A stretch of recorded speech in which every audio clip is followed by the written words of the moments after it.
مأموریت مکتب دهه فردوسی میگویند دختران حجابدار بر اساس یک فرمان وزارت معارف به مکتب راه دادن نشدند.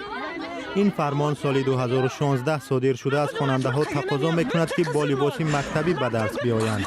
بر اساس آن حضور خواننده ها با لباس مذهبی از جمله حجاب منع است. دختر جنر سفروا قبلا با حجاب به مکتب میرفت، اما از اول سال خوانشی امسال او را برای اشتراک در درس‌ها اجازه ندادند. در این محله قزاق‌ها و روس‌ها زندگی نمی‌کنند. این محل تاجیک نشین است.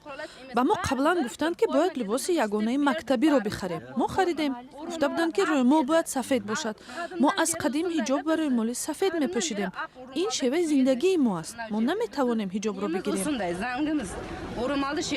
دهه فردوسی 300 کیلومتر دورتر از شهر شیمکند واقع است. در این دهه اساساً تاجیک ها زندگی میکنند و فرزندانشان نیز در مکتب تاجیکی تحصیل دارند. در نزد ما طلب گذاشتند. ما میخواستیم تحصیل کنیم. ولی 3 روز است که در نزد مکتب ایستادیم. ما را اجازه در آمدن نمیدهند. داشتن حجاب در اسلام فرض است. پدر و مادرهایمان میگویند که حجابهایمان را نگیریم. ولی ما نمیخواهیم. التماس روی مالمان را از سرمان نگیرید. از این پیش روزی 4 سپتامبر نیز والدان دختران حجابدار در نزد مکتب فردوسی جمع آمدند.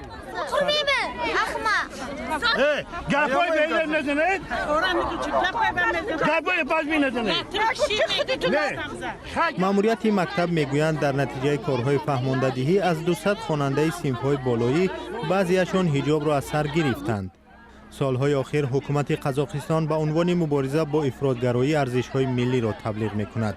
در وزارت معارف قزاقستان گفتند که قرار است یک کمیسیون مخصوص برای حل مثبت مسئله به مکتب فردوسی فرستاده شود.